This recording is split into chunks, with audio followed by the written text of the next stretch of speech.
Hello friends, welcome to tech street. आज हम Sam से समझेंगे कि स्टार्टअप कैसे शुरू करें। ठीक है, आज मैं इस बारे में बात करने जा रहा हूं कि स्टार्टअप के साथ कैसे सफल हो सकता हूं। मैं सबसे महत्वपूर्ण चीज़ जो नंबर 1 सबक सिखाने की कोशिश करता हूं स्टार्टअप यह है कि आप जिस हद तक सफल होते हैं वह उस डिग्री का अनुमान लगाता है जिससे आप एक प्रोडक्ट का निर्माण करते हैं जो इतना अच्छा है कि लोग इनवॉलंटरीली ही अपने दोस्तों को इसके बारे में बताते हैं। स्टार्टअप हमेशा हमसे सफलता का रहस्य पूछते हैं। वे हमेशा यह मानना चाहते हैं कि यह इसके अलावा कुछ और है, क्योंकि यह करना वास्तव में कठिन है। लेकिन यह वह है यदि आप एक ऐसा प्रोडक्ट बना सकते हैं जो इतना अच्छा है कि लोग इनवॉलंटरीली ही अपने दोस्तों को इसके बारे में बता दें कि आपने 80% काम कर लिया है, जो वास्तव में एक सफल स्टार्टअप बनने के लिए आवश्यक है। यदि आप उन सबसे सफल कंपनियों के बारे में सोचें जिन्हें आप गूगल और फेसबुक जानते हैं, जो कुछ भी आपको शायद उनके बारे में पता चला है क्योंकि आपके एक मित्र ने कहा कि आपको इसे आजमाना है। ये बहुत अच्छा है, इसलिए ये कुछ ऐसा है जिसे लोग इतना पसंद करते हैं कि वे अपने दोस्तों को इसके बारे में एक महत्वपूर्ण इंडिकेटर्स बताते हैं। एक प्रोडक्ट के लिए, जैसे कि यह एक ऐसा प्रोडक्ट है जिसे समझाना आसान है और समझना आसान है। यदि आप कुछ शब्दों में नहीं समझा सकते हैं कि आप क्या करते हैं और यदि लोग नहीं बताते हैं तो कम से कम कुछ लोग यह नहीं कहते हैं, ओह ये बहुत दिलचस्प है। यह आमतौर पर एक गलती है। यह आमतौर पर अनक्लियर सोच या एक नीड का संकेत है जो काफी बड़ी नहीं है। एक और चीज जो स्टार्टअप को देखने की जरूरत है वह एक ऐसा बाजार है जो या तो शुरू हो गया है या जल्द ही अंडर एक्सपोनेंशियल ग्रोथ से बढ़ने वाला है।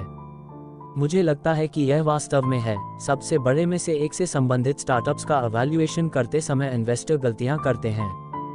इन्वेस्टर हमेशा अच्छी तरह से कहते हैं कि आपकी ग्रोथ रेट क्या है। हम ग्रोथ रेट की परवाह करते हैं।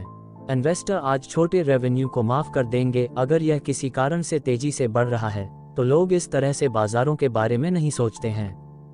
लेकिन अगर आप सबसे महत्वपूर्ण स्टार्टअप के बारे में सोचें, जो मैं छोटे बाजारों में शुरू करता हूं, जो बहुत तेजी से बढ़ रहे हैं। 11 साल पहले आईफोन ऐप्स के लिए बाजार $0 है। ये बहुत बड़ा नहीं है और मुझे लगता है कि अगर आप केवल इसके बारे में सोचते हैं, आप एक बड़ी गलती करेंगे। जो आप वास्तव में करना चाहते हैं वह एक ऐसे बाजार की पहचान करना है जो हर साल बढ़ता जा रहा है और उस लिफ्ट की सवारी करने में सक्षम हो। ये पता लगाने के लिए वास्तव में महत्वपूर्ण बात यह है कि यह सीख रहा है। रियल ट्रेंड्स और फेक ट्रेंड्स के बीच अंतर कैसे करें। एक एक्चुअल ट्रेंड कुछ ऐसा है जो एक्चुअल में फेक ट्रेंड में होने वाला है या कम से कम अभी तक नहीं है। और इससे पहले कि आप एक नए मंच पर एक बड़ा दांव लगाएं, आप यह अश्योर करना चाहते हैं कि यह अब रियल है। इसके लिए एक आसान ट्रिक जो मैं शेयर करूंगा। अब एक्चुअल ट्रेंड वे हैं जहां एक नया टेक्नोलॉजी मंच आता है और शुरुआती अपनाने वाले इसे जुनूनी रूप से उपयोग करते हैं और दोस्तों को बताते हैं कि वे इसे कितना प्यार करते हैं। एक नकली ट्रेंड वह है जहां लोग प्रोडक्ट खरीद सकते हैं लेकिन इसका उपयोग नहीं करते हैं, या कम से कम एक रियल ट्रेंड का एक उदाहरण पर्याप्त नहीं है। मैंने पहले ही आईफोन को मेंशन किया है। मैं फिर से मेंशन करूंगा कि जब आईफोन पहली बार बाहर आया तो बहुत से लोग रिजेक्टेड कर रहे थे क्योंकि उन्होंने उस वर्ष केवल 10 लाख या 2 मिलियन बेचे थे और उन्होंने कहा कि यह ठीक है, कोई फर्क नहीं पड़ता। जिन लोगों के पास आईफोन था वे हर दिन घंटों इसका इस्तेमाल करते थे। यह उनके जीवन का सेंटर बन गया था। वे इसे प्यार करते थे। उन्होंने अपने दोस्तों से कहा था कि आपको एक मिल गया है और मुझे लगता है कि यह स्पष्ट था। तो क्या लोग इस पर ध्यान देते हैं? कुछ ओरिजिनल रूप से स्थानांतरित हो गया था और हमारे पास एक नया कंप्यूटिंग प्लेटफॉर्म था जो बड़े व्यवसायों को पैदा करने वाला था। और यह मोबाइल ऐप पर दांव लगाने का एक अच्छा समय था। एक नकली ट्रेंड, या कम से कम एक नकली ट्रेंड। अगस्त 2018 तक मैं वीआर के रूप में कहूंगा। विश्वास है कि वीआर किसी दिन बड़ा होगा, लेकिन आज ज्यादातर लोग जिन्हें मैं जानता हूं कि उनके पास वीआर हेडसेट है, इसे कभी भी या बहुत कम ही उपयोग करें। और हालांकि बहुत सारे लोग इसके बारे में बात करते हैं और शायद बहुत से लोग उन्हें खरीदते भी हैं, शुरुआती अपनाने वालों में कोई यूजर इंटेंसिव यूसेज नहीं है जो मुझे लगता है कि आप अपने सामने देखना चाहते हैं। एक बड़ी शर्त लगाओ। एक और बात यह है कि स्टार्टअप को कम से कम एक इवेंजेलिकल फाउंडर की नीड होती है। आमतौर पर सीईओ स्टार्टअप में किसी को वह व्यक्ति होना चाहिए जो भर्ती करने जा रहा हो, प्रेस को प्रोडक्ट बेचकर पैसे जुटाए, और इसके लिए किसी ऐसे व्यक्ति की नीड होती है जो उत्साह से इन्फेक्टेड हो सके। कंपनी क्या कोशिश कर रही है, इसके बारे में पूरी दुनिया करने के लिए, और कोई व्यक्ति जो कंपनी के लिए मुख्य इवेंजलिस्ट बन जाता है, उसके बिना बेतहाशा सफल होना बहुत कठिन है। ऐसा करने में सक्षम हुए बिना एक टीम बनाना बहुत कठिन है जो इसके लिए मदद करता है। आप एक एम्बिशियस होने के साथ साथ एक विजन रखते हैं कि आप कभी भी मैग्निफिसेंट नहीं बनना चाहते हैं, लेकिन आप समय के साथ खुद को और अधिक एम्बिशियस होने देना चाहते हैं, और जब तक आप ऐसा करते हैं कि लोग संगठित रूप से जवाब देंगे, एम्बिशियस दृष्टि रोमांचक हैं, वे काम करने में मजेदार हैं। वास्तव में मुझे लगता है कि 2018 में कम से कम सिलिकॉन वैली में यह आसान है। एक आसान स्टार्टअप शुरू करने की तुलना में एक कठिन स्टार्टअप शुरू करना अब ये कॉन्ट्रडिक्टरी लगता है, लेकिन एम्बिशियस प्रोजेक्ट्स दिलचस्प हैं। आप जानते हैं कि वर्तमान परिवेश में पूंजी जुटाना रिलेटिवली आसान हो सकता है, लेकिन वहां बाकी सब कुछ करना वास्तव में कठिन है। क्या इतने सारे स्टार्टअप हैं कि एक को शुरू करना इतना आसान है? आपके साथ जुड़ने वाले पहले 2 लोग उन्हें बहुत अधिक इक्विटी दे सकते हैं, लेकिन फिर यह वास्तव में कठिन हो जाता है कि कर्मचारी एक्स क्यों शामिल होने जा रहा है। ऐसा क्यों दुनिया के लिए यह मायने रखता है? क्यों कोई आपके स्टार्टअप पर काम करे? क्योंकि वह कोई भी अन्य चीजें जो वे कर सकते हैं, और कुछ ऐसा चुनना जो आपके सफल होने पर मायने रखता है, ऐसा करने का एक शानदार तरीका है। और इसलिए मुझे लगता है कि जब आप एक कंपनी शुरू कर रहे हैं तो ये सोचना वास्तव में महत्वपूर्ण है कि यह एक दृष्टि में कैसे विकसित होगा कि बहुत से लोग मदद करना चाहते हैं, लेकिन बहुत से लोग बनना चाहते हैं। इससे जुड़ा हुआ है क्योंकि मुझे लगता है कि टैलेंट प्राप्त करना और माइंड शेयर प्राप्त करना वर्तमान परिवेश में वास्तव में कठिन है, और लोग स्टार्टअप में रुचि रखते हैं, जो एक और बात है जिसे हमने बार बार अपने सर्वश्रेष्ठ सॉन्डर्स में देखा है। भविष्य के बारे में कन्विंस्ड और फिक्स्ड पॉइंट ऑफ व्यू रखते हैं, वे गलत हो सकते हैं, और इसलिए हम कहते हैं कि आत्मविश्वासी और लचीला होना अच्छा है। लेकिन यह विचार कि आप निश्चित रूप से आश्वस्त हैं, ये वही है जो मुझे लगता है कि होने जा रहा है, या ये होने वाला है, होता है और अपेक्षाकृत होता है। यकीन है कि एक स्पष्ट नेता होने के नाते आपके दृढ़ विश्वास का साहस ये कह रहा है कि हम ये करने जा रहे हैं, और यही कारण है कि बहुत सारे संदेह के सामने भी जो वास्तव में सफलता से संबंधित प्रतीत होता है, और यह एक होने के लिए वापस आता है। एम्बिशियस विजन लेकिन संपूर्ण स्टार्टअप इकोसिस्टम उन कंपनियों का सपोर्ट करने के लिए सबसे अच्छी तरह से स्थापित है जिनके पास सफलता की कम संभावना है, लेकिन अगर वे काम करते हैं तो बहुत बड़ी हैं। और मुझे लगता है कि अगर यह काम करता है तो कुछ बहुत बड़ा है जो सबसे अच्छे लोगों को आकर्षित करेगा और बहुत ज्यादा बात नहीं करेगा। टीम के बारे में बहुत सी स्पष्ट बातें हैं। ये कह सकते हैं कि आपके बारे में बहुत से लोगों द्वारा कई बार कहा गया है कि आपको स्मार्ट लोगों की नीड है जो वास्तव में कड़ी मेहनत करना चाहते हैं और जो अच्छी तरह से बात करते हैं। ये सभी वास्तव में सच हैं, लेकिन मैं कुछ नॉन ऑब्वियस थिंग्स को मेंशन करना चाहूँगा जिन चीज़ों पर हमने ध्यान दिया है कि हम लोगों को उस टीम के बारे में ज़्यादा कुछ कहते नहीं सुनते हैं जिसे आपको नोट इकट्ठा करने की ज़रूरत है। खोसला कहते हैं कि आप जिस टीम का निर्माण करते हैं वह कंपनी है जिसे आप बनाते हैं, और मुझे वास्तव में लगता है कि यह सच है। मुझे लगता है कि रिक्रूटमेंट पर सफिशिएंट समय स्पेंड करते हैं। मार्क जुकरबर्ग प्रसिद्ध रूप से उनमें से एक हैं, लेकिन मुझे लगता है कि सही बाजार चुनने और एक महान प्रोडक्ट बनाने के अलावा एक महान टीम का निर्माण करना सबसे महत्वपूर्ण चीज़ है जो आप सभी फाउंडर करते हैं। सभी सफल फाउंडर्स को एक ट्रांजिशन से गुजरना पड़ता है जहां से आप स्विच करते हैं। एक कंपनी बनाने के लिए एक प्रोडक्ट का निर्माण करना और एक कंपनी का निर्माण करना वास्तव में टीम के बारे में है। इसलिए आपको पूरी दुनिया को ये बताने की ज़रूरत है कि आप स्टार्टअप के रूप में असफल क्यों होंगे यदि आपके पास विश्वास की इनर फायर नहीं है, यदि आपके पास ऐसे लोग नहीं हैं जो कहते हैं कि आप क्या जानते हैं, हम ये करने जा रहे हैं और इससे कोई फर्क नहीं पड़ता कि नफरत करने वाले क्या कहते हैं, हम इसका पता लगाने वाले हैं। और क्या आप जानते हैं कि यह समस्या हल करने योग्य होनी चाहिए? यदि आपके पास आशावाद की भावना नहीं है, टीम सफल होना बहुत कठिन है।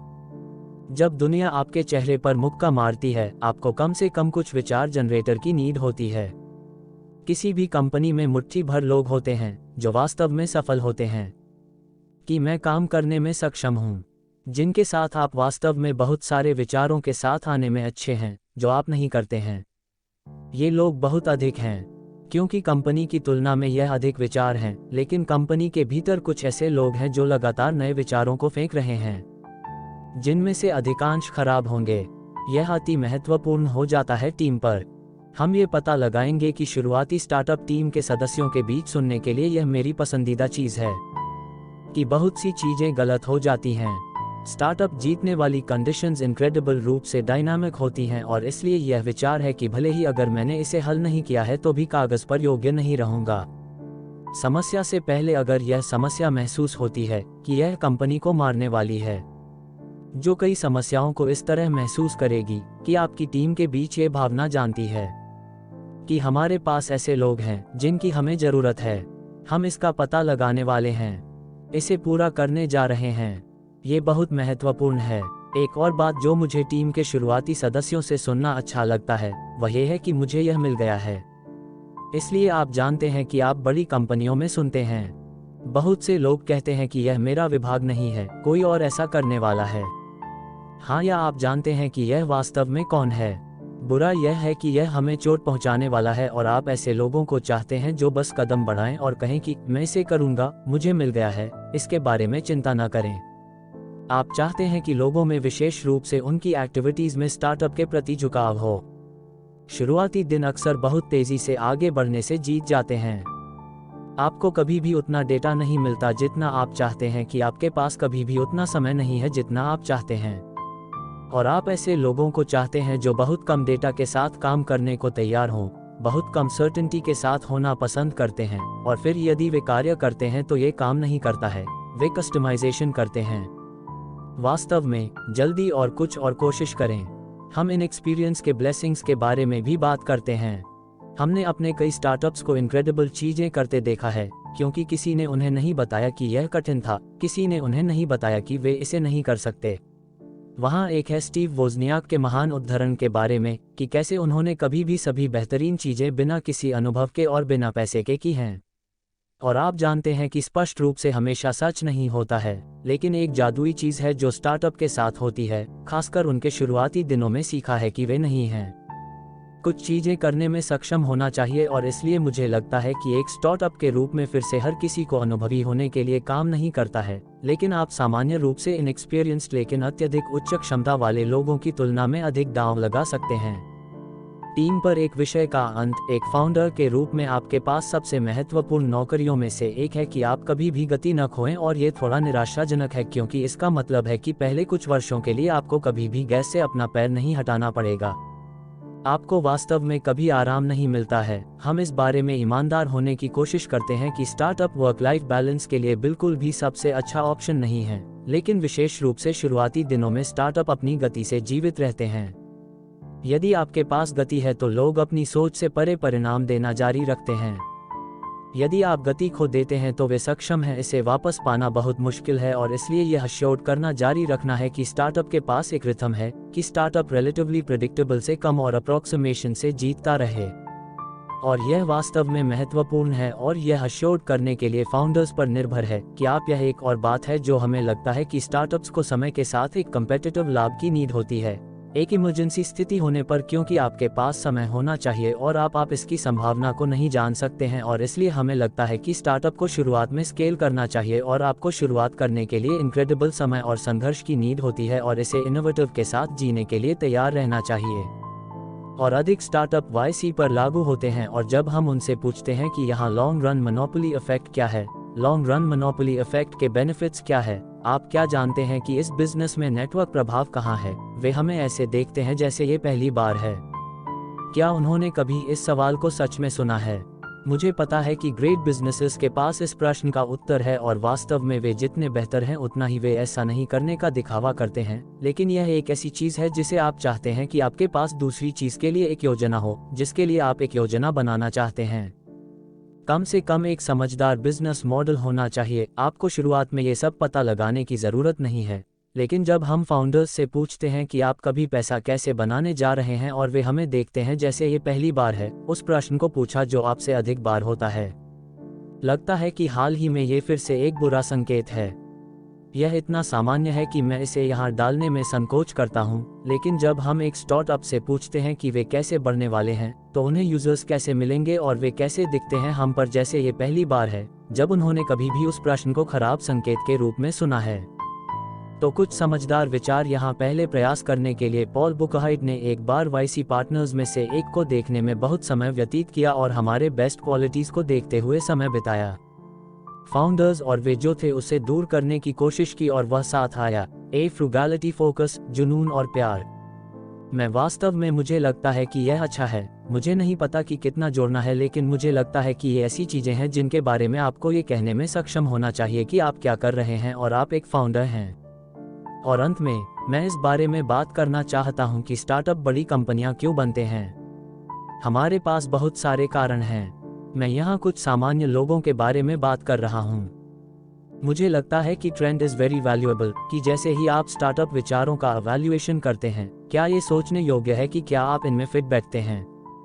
क्योंकि ज़्यादातर समय स्टार्टअप्स के लिए बड़ी कंपनियों को मात देना वास्तव में कठिन होता है, और यहाँ कुछ ऐसे क्षेत्र हैं जहाँ हम इसे बार बार होते हुए देखते हैं। इसलिए मुझे लगता है कि एक अंतर यह है कि यदि आप एक बड़ी कंपनी में प्रोडक्ट मैनेजर हैं और आप चाहते हैं ऐसा कुछ करें जो सुनने में एक बुरा विचार लगता हो, लेकिन यह एक अच्छा विचार है कि आपको हर किसी को अपने बॉस से, कभी कभी सीईओ से हाँ कहने के लिए कहना होगा ताकि कोई भी आपको मार न सके। यदि आप एक स्टार्टअप हैं तो आप जा सकते हैं। मैं डेमो डे देखता हूं कि हजारों इन्वेस्टर हाँ कह सकते हैं और आप प्राप्त कर सकते हैं। इस पर एक दरार है, इसलिए यह एक बहुत ही अलग माइंडसेट है और उन विचारों के लिए जो सुनने में खराब लगते हैं लेकिन अच्छे हैं। ये घटना किसी स्टार्टअप की सफलता निर्धारित करने में महत्वपूर्ण अंतर ला सकती है। यह विफल होने वाले स्टार्टअप नहीं, स्टार्टअप और सफल होने वाले स्टार्टअप, हाँ, स्टार्टअप के बीच निर्णायक कारक हो सकता है। वास्तव में स्टार्टअप आमतौर पर उस कैटेगरी की बड़ी कंपनियों को हरा देते हैं। ऐसे विचारों की तलाश करें जो बुरे लगते हैं लेकिन अच्छे हैं और जहां आपको एक हाँ मिलने की अधिक संभावना है। तो किसी बड़ी कंपनी में किसी को सभी हाँ प्राप्त करने के लिए एक और एरिया है जहां स्टार्टअप आमतौर पर बड़ी कंपनियां होती हैं। वे बहुत तेजी से बदलते बाजार नहीं हैं। स्टार्टअप्स की तेज गति का बड़ा फायदा है एक एजिलिटी और है। जितना अधिक बाजार बदल रहा है, उतनी ही अधिक गति से आपको निर्णय लेने की संख्या और आपके प्रोडक्ट और आपकी रणनीति के लिए अधिक संख्या में ट्वीक्स की संख्या में बदलाव करना पड़ता है। और आप उन निर्णयों की संख्या को कस्टमाइज्ड करना चाहते हैं जो किसी को आपके साथ कंपटीशन करने के लिए करना पड़ता है, क्योंकि एक बड़ी कंपनी निश्चित रूप से आपकी तुलना में बहुत धीमी गति से उन्हें खराब कर देगी। इसलिए बाजार के विकास की गति आपको एक बड़ी कंपनी पर अपने लाभ को कम करने की अधिक संभावना देती है और अंत में स्टार्टअप आमतौर पर जीतते हैं। बड़े प्लेटफॉर्म पर बदलाव। बहुत से लोगों ने देखा है कि स्टार्टअप कंपनियां उन क्लस्टर्स को क्लस्टर करती हैं जो आमतौर पर एक बड़े प्लेटफॉर्म शिफ्ट के बाद आते हैं। यहाँ एक कारण यह है कि आप जानते हैं कि अधिकांश बड़ी कंपनियां कम से कम एक एनुअल रेट के रूप में काम करती हैं, और जब एक बड़ा प्लेटफॉर्म शिफ्ट होता है तो वे एक बिग स्ट्रैटेजिक पाइवट करने में अच्छे नहीं होते हैं। बैटलशिप बहुत धीरे धीरे मुड़ता है जबकि एक स्टार्टअप कर सकता है। कहते हैं कि आज सुबह उठे, दुनिया मूल रूप से 6 महीने पहले की तुलना में अलग है। हम सभी इस नई दिशा में जाने वाले हैं और इसलिए यह एक तरीका है कि स्टार्टअप आमतौर पर जीतते हैं, या यह एक ऐसा क्षेत्र है जहां स्टार्टअप आमतौर पर जीतने के लिए और भी कई हैं। लेकिन मुझे लगता है कि इन तीनों के बारे में सोचना ऑब्वियसली एक अच्छी बात है। ठीक है, आज के लिए मेरे पास इतना ही है। आपका बहुत बहुत धन्यवाद। आपका धन्यवाद टेक स्ट्रीट के लिए। हमें आपके समर्थन से प्रेरणा मिलती है। अपडेट रहें, लाइक करें, सब्सक्राइब करें और शेयर करें। तकनीक और व्यापार से जुड़ी रोचक जानकारी और मनोरंजन का अनुभव करने के लिए टेक स्ट्रीट पर देखते रहें।